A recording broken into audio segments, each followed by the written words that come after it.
as well. Up next, we have Chad Taylor. Sorry, let me shut one of these off. Chad Taylor lost a bunch of weight by changing his diet. He's also going to talk about the environment, about animals, and about special needs children, like with autism. So let's give a warm welcome to Chad.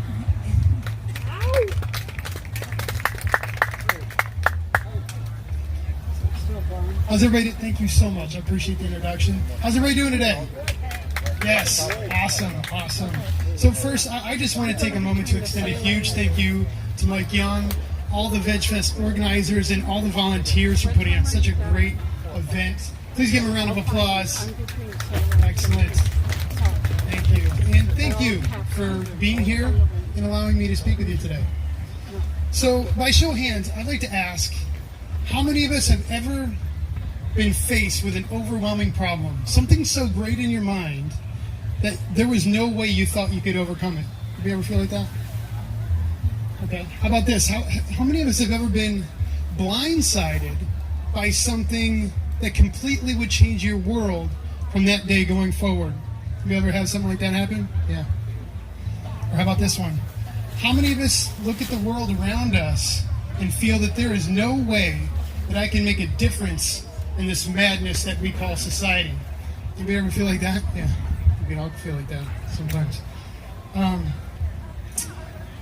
So over the last decade and a half, I've been hit with issues that have really made me contemplate these very questions. And what these life events have revealed to me was a universal truth. It's the law of free will. And I think the beauty of this law is the power that we all yield within it. It's the power of choice. So this was me in 2005. I can tell you, there were more times than I care to count that I had to hold my breath to tie my shoes, literally. And often I couldn't do it on my first try. Mind you, this is 6 years after serving as a fit United States Marine, a time where I could do about a 21-minute 3-mile run and 20 dead hang pull-ups. People who knew me back then would ask, how in the world did you get like this? And the truth is simple. I did it to myself. I chose to eat unhealthy foods. I chose to not exercise. I chose to consistently eat until I was so full I could hardly move. So the other question people would ask is, how did you make the change? Well, step one was taking ownership of my current state and all the steps I would take going forward. And then I had to ask myself, what do I value?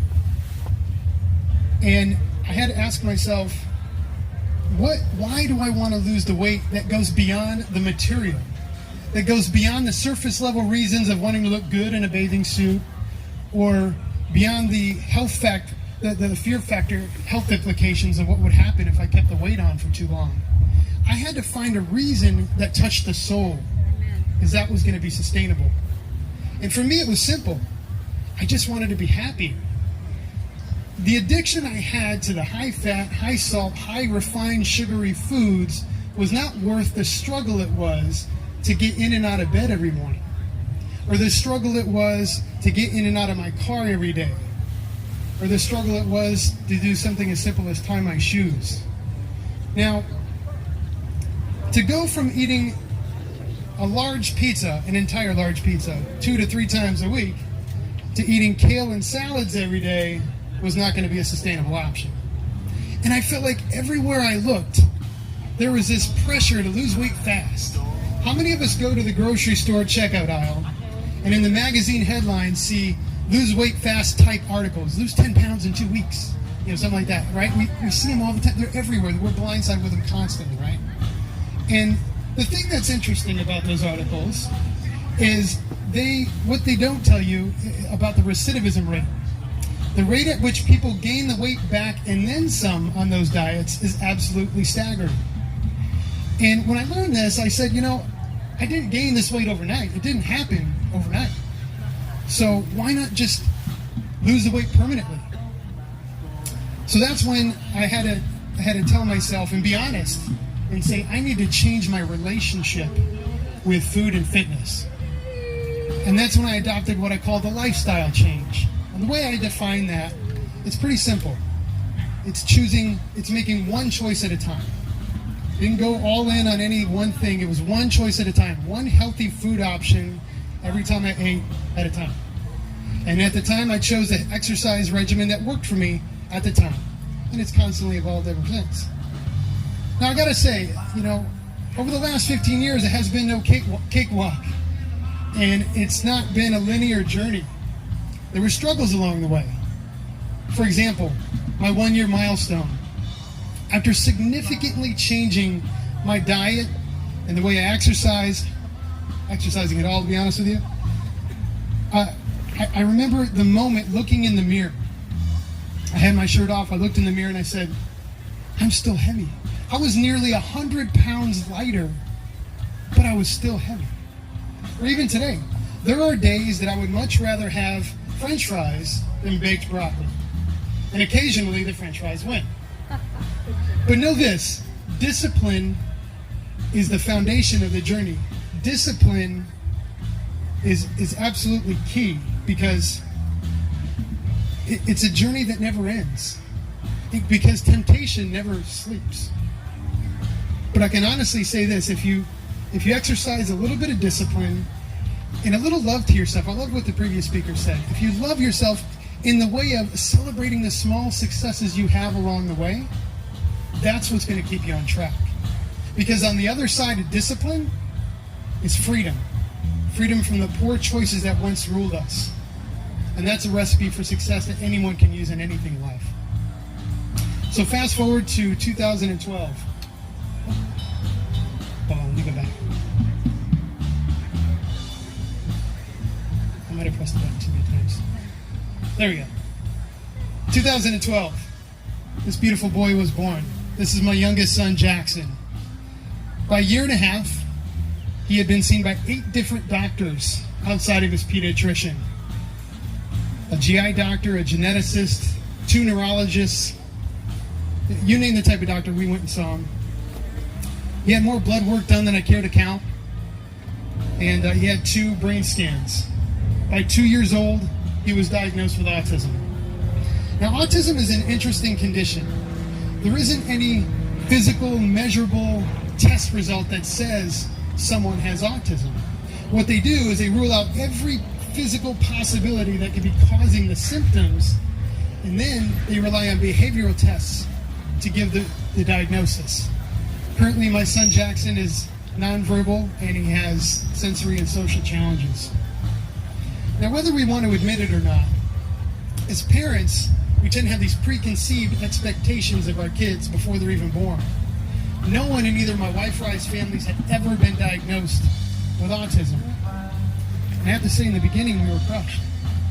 I'd often lay awake at night and ask myself, will my son ever be able to communicate? Will my son ever find that sense of independence that we all long for? Will my son ever find love? And the kicker is what happens to my little boy when I'm gone.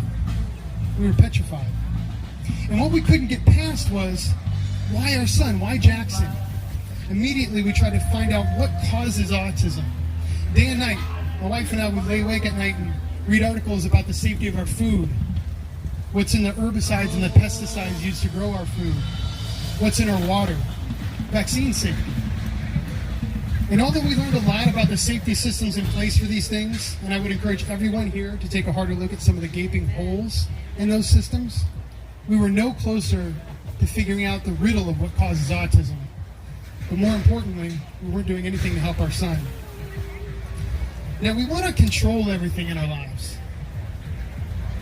And the truth is, we can only control how we perceive our life. We can only control our actions thereafter. We were so focused on fixing our son, we didn't realize the obvious. He was never broken. Like any other kid, he needed our love, our guidance, our support, not a solution.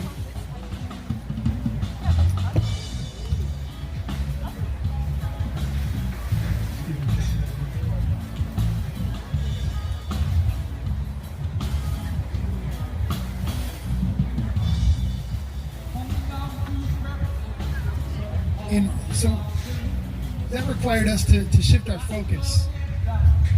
And when we shifted our focus back to Jackson, and we decided to let go of those preconceived expectations we had of him, and we just decided to love him for who he was. Love him for everything that he is. Everything changed. His eye contact began to increase. His engagement level began to increase. And just to give you a little frame of reference, every day when I come home from work, I give both of my boys a big hug. And there would be days I would come home, and I'd come through the door and I would be right next to Jackson, sometimes directly in front of him in his eye line. I'd get on my knees, hey buddy, give me a big hug, give me a big hug. And it was as if I wasn't there. But when we changed our approach and focused more on our son, every day when I come home from work and he hears my voice, he runs up to me to give me the biggest hug. It was like magic. When my wife and I chose not to allow autism to define our son or the way that we looked at our son, everything changed. And not only has his milestones increased ever since, but more importantly, our relationship has grown. I never would have thought as a 42-year-old man that my 6-year-old son would teach me the most valuable lesson you can learn in this life: the importance of unconditional love. So, when modern science was completely at a loss, and this completely changed everything, this idea of unconditional love changed everything in our lives, I said, well, I got to take a harder look at the power of unconditional love. So in January 1st, 2019, my wife and I adopted a whole food, plant-based lifestyle. Now, I can honestly say that anyone who says they're deprived in this type of lifestyle clearly has not had my wife's cooking. These are just a few of the dishes that she's created since we began the transition. And although it was a process it took to get us here, there was something that I heard that really resonated with the idea of unconditional love, the power of unconditional love. It was this: does an animal value its life more than I enjoy the taste of its meat? That really got me thinking. You know, make no mistake, humans are the dominant species on our planet. But I think that gives us the responsibility to ask, just because we can do something, should we? It's astonishing to know the level of abuse that happens to animals in factory farms. The unsanitary close-quarter living conditions on factory farms require the use of antibiotics, which also gets consumed in the meat. And then we wonder why we have antibiotic-resistant bugs. And then there's some people that say, well, there's no way you can feed the world on plants. Well, let's take a look at cows and pigs, for example. What do they consume? Plants. And cows and pigs consume many more times the amount of plants than any human does on any given day. And the same farmable land used to grow their food can be used to grow food for people. And we need a whole lot less land and resources to do it. So no matter what side of the border you were born on, what flag you fly in your country, your gender, your creed, your race, we all come from the same living, breathing blue planet. And although living a whole food, plant-based lifestyle wasn't just a health-conscious decision, it became a spiritual one born of love. Unconditional love is the foundation of all that is good and pure in humanity. And the more that we can adopt love into our everyday choices, take thoughtful, conscientious choices, we can change the world one choice at a time. Thank you very much for your time today, guys. And real quick, I just wanted to say, if anyone wants to learn a little bit more about autism or wants to collaborate on any kind of special needs advocacy, I'd love to talk with you after. I have an article that my wife and I wrote about autism, and we could share contact info. Again, thank you very much, guys. Thank you, Chad.